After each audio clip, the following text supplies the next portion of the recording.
Իսրայելական աղբյուրները հայտնել են, որ երկրի բանակը հարվածել է Իրանի ժամանակավոր գերագույն առաջնորդ Ալի-Ռեզա Արաֆիի տանը։ Իրանն այսօր առավոտյան հարվածել է Բենյամին Նեթանյահուի գրասենյակին, հայտնել է Իսլամական հեղափոխության պաշտպանության կորպուսը։ Իսրայելի վարչապետի վիճակի մասին դեռևս տեղեկություններ չկան։ Հարվածները հասցվել նաև Իսրայելի ռազմաօդային ուժերի հրամանատարի գտնվելու վայրին։ Ամերիկյան Axios-ը հայտնել է, որ ԱՄՆ-ն Իրանի հետ վերջին բանակցություններն օգտագործել է Իսլամական Հանրապետության ղեկավարությանը և նրա գերագույն առաջնորդ Ալի Խամենեիին կեղծ անվտանգության զգացում հաղորդելու համար։ Իսրայելական հետախուզության աղբյուրը պարբերականին հայտնել է, որ ԱՄՆ-ն և Իսրայելը ցանկանում էին ցույց տալ, որ անխուսափելի հարված չի նախատեսվում, որպեսզի Խամենեին և մյուսներն իրենց անվտանգ զգան։ Միևնույն ժամանակ երկու երկրների ռազմական ղեկավարները վերջին շաբաթվա ընթացքում մտահոգված էին, որ Խամենեին իր նստավայրից կտեղափոխվի ստորգետնյա բունկեր։ Մերձավոր Արևելքում իրավիճակը վայրկյան առ վայրկյան ավելի է սրվում։ Իսրայելի պաշտպանության բանակը հարկադիր տարհանման հրաման է տվել Լիբանանի 18 բնակավայրերի բնակիչներին, հայտարարելով, որ այդ տարածքները օգտագործում է Հեզբոլահը։ Միևնույն ժամանակ Բեյրութում իրականացված գործողության արդյունքում, ըստ իսրայելական աղբյուրների, սպանվել է կազմակերպության հետախուզության ղեկավարը։ Ի պատասխան այս գործողությունների, Իրանի Իսլամական հեղափոխության պահապանների կորպուսը հրթիռների 11-րդ ալիքն է արձակել Իսրայելի ուղղությամբ, թիրախավորելով Բեեր Շևա քաղաքի մերձակա օբյեկտները, իսկ իրանական Շահեդ անօդաչու թռչող սարքը Պարսից ծոցում հարվածել է Արաբական Միացյալ Էմիրությունների նավթատարին։ Իրանի մայրաքաղաքը այս ընթացքում շարունակում է ռմբակոծվել։ Իրնագործակալության հաղորդմամբ Թեհրանում հարձակման է ենթարկվել շտաբօգնության կենտրոնակայանը։ Իսրայելական աղբյուրն էլ հայտնել է Իրանի ժամանակավոր գերագույն առաջնորդ Ալի-Ռեզա Արաֆիի տանը հասցված հարվածի մասին։ Ավիահարվածներից մասնակիորեն վնասվել է նաև ՌՏ գործակալության իրանական բյուրոն։ Պատերազմի արդյունքով տնտեսական հետևանքները իրենց սպասել չեն տվել։ Եվրոպական բիրժայում գազի գինը գերազանցել է $500, այն բանից հետո, երբ Կատարը դադարեցրել է բնական գազի արտադրությունը։ Միացյալ Նահանգներից էլ շարունակում են տարբեր սպառնալիքներ հնչել, ոչ միայն գործող վարչակազմից, այլ նախորդ իշխանության ներկայացուցիչներից։ ԱՄՆ նախկին պետքարտուղար Մայք Պոմպեոն կոչ է արել իրանցիներին չընտրել Ռուսաստանի, Չինաստանի կամ այաթոլլահների ճանապարհը եւ կանգնել արևմտյան քաղաքակրթության կողքին։ Դոնալդ Թրամփն էլ նշել է, թե Իրանը հուսահատորեն գործարք է փնտրում, մինչդեռ Իրանի ազգային անվտանգության գերագույն խորհրդի քարտուղար Ալի Լարիջանին հայտարարել է, որ իրենց երկիրը ի տարբերություն ԱՄՆ-ի պատրաստ է երկարատև պատերազմի։ Հայաստանում Իրանի դեսպան Խալիլ Շիրղոլամին հայտարարել է, որ այս պատերազմում Իրանի հնարավոր թուլացումը կամ պարտությունը անուղղակիորեն կվնասի նաև Հայաստանին։ Նա նշել է, որ Հայաստանի նկատմամբ որոշ երկրների տարածքային նկրտումները դեռ առկա են և նման են մոխրի տակ թաքնված կրակի։ Դեսպանի խոսքով Իրանի ցանկությունն է, որ Հայաստանը լինի ուժեղ պետություն, քանի որ երկու երկրների շահերը համընկնում են։ Անդրադառնալով Իրանի հոգևոր առաջնորդի մահվանը, դեսպանը շեշտել է, որ թեև վիշտը մեծ է, սակայն երկիրը պահպանելու ձգտումն ավելի հզոր է։ Շիրղոլամին հիշեցրել է, որ հոգևոր առաջնորդը մշտապես սատարել է Հայաստանի տարածքային ամբողջականությունը և առանձնահատուկ հարգանքով է վերաբերվել հայ ժողովրդին։ Հայաստանում մի խումբ վերլուծաբաններ կրկնում են սիոնիստական տեսակետները։ Մենք խորհուրդ ենք տալիս նրանց փոխել այդ սխալ ուղղությունը, շեշտել է դեսպանը։ Շիրղոլամին խստորեն դատապարտել է իրանական դպրոցի վրա հարձակումը, որի հետևանքով 153 աշակերտուհի է զոհվել։ Նա հստակեցրել է, որ Իրանի պատասխան հարվածները թիրախավորելու են բացառապես ԱՄՆ ռազմաբազաները և ուղղված չեն լինելու հարևան երկրների դեմ։ Շիրղոլամին եզրափակել է, որ 7000-ամյա քաղաքակրթություն ունեցող Իրանի համար նման ագրեսիաները նորություն չեն և երկիրը կպաշտպանվի այնքան ժամանակ, որքան կշարունակվեն հարձակումները։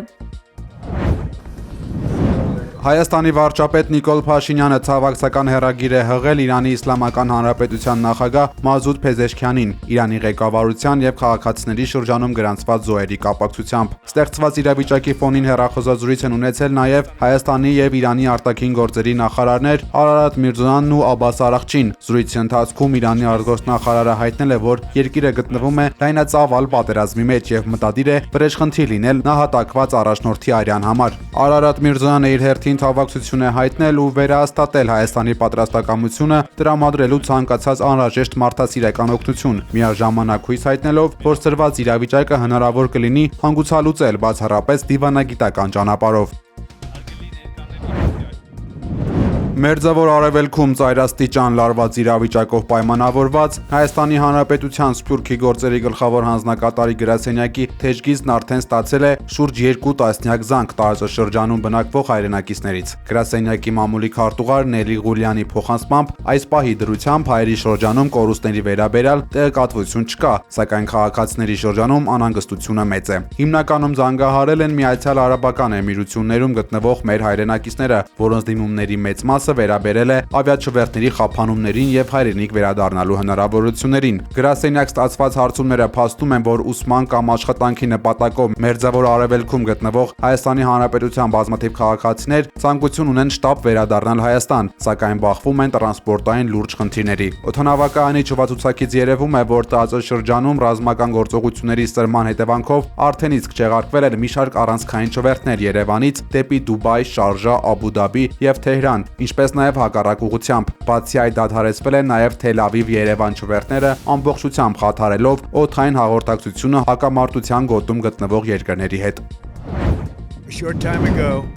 Իրանի դեմ ռազմական գործողությունը կարող է տևել 4 շաբաթ կամ ավելի քիչ։ Այս մասին հայտարարել է ԱՄՆ նախագահ Դոնալդ Թրամփը։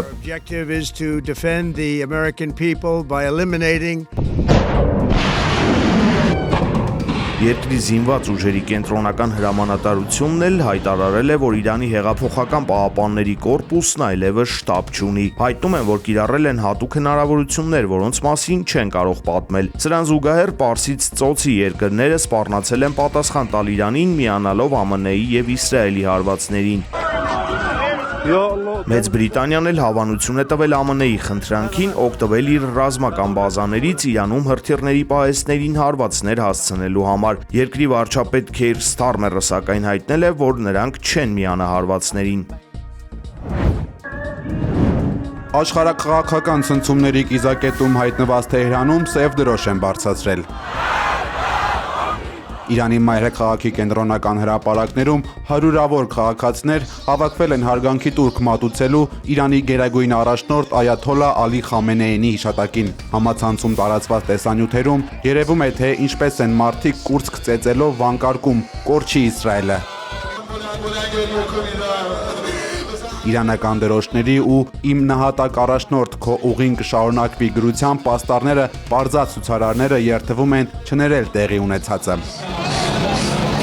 Mothers of all American soldiers Բոլոր ամերիկացի զինվորների մայրերը լաց կլինեն առաջիկա օրերին, որովհետև մենք թույլ չենք տա հարվածել մեր ղեկավարությանը եւ պարզապես հեռանալ, հայտարարել է ցուցարարներից մեկը, արտահայտելով բազմության մեջ տիրող ընդհանուր տրամադրությունը։ Սքացողների համար Խամենեին ոչ միայն քաղաքական առաջնորդ էր, այլև հոգևոր հայր, ում կորուստը նրանք ընկալում են որպես անձնական ողբերգություն։ Մինչ փողոցներում հնչում են վրեժի կոչեր, Իրանի իշխանական վերնախավը փորձում է կայունացնել իրավիճակը։ Առավոտյան Թեհրանում տեղի ունեցել եռանդամ ժամանակավոր ղեկավարության խորհրդի երկրորդ նիստը։ Նիստին մասնակցել են նախագահ Մազուդ Փեզեշքյանը, գերագույն դատարանի նախագահ Ղոլամ Հոսեյն Մոհսենի Էջեյը եւ գերագույն առաջնորդի ժամանակավոր փոխարինող Այաթոլլա Ալիզերա Արաֆին, ովքեր համաձայն սահմանադրության 111-րդ հոդվածի ստանձնել են երկրի կառավարումը մինչև նոր առաջնորդի ընտրությունը։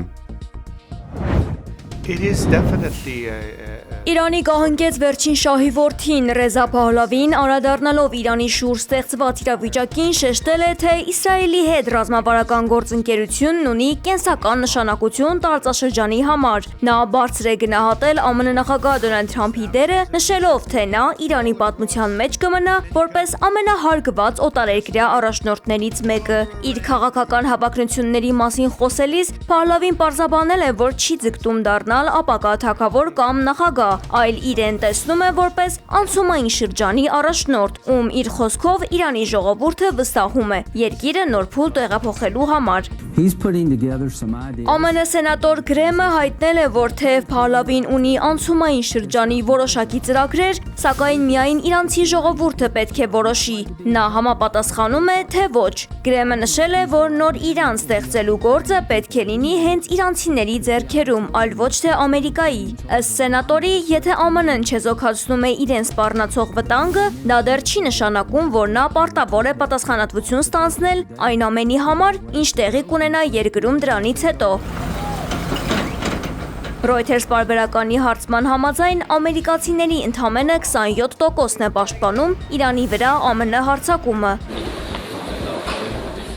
Միջազգային հանրությունը մտահոգությամբ է հետևում իրավիճակին։ Չինաստանը կոչ է արել բոլոր կողմերին անհապաղ դադարեցնել կրակը։ Միևնույն ժամանակ Էկվադորի նախագահը հանդիպել է Արաբական Միացյալ Էմիրությունների թագաժառանգի հետ քննարկելու տնտեսական գործակցությունը, բայց նաև դատապարտել է տարածաշրջանային կայունությունը խաթարող հարձակումները։ Իրանում գտնվող օտարերկրյա քաղաքացիները, այդ թվում Չինաստանի 18 բնակիչ, արդեն տարհանվել է Ադրբեջան։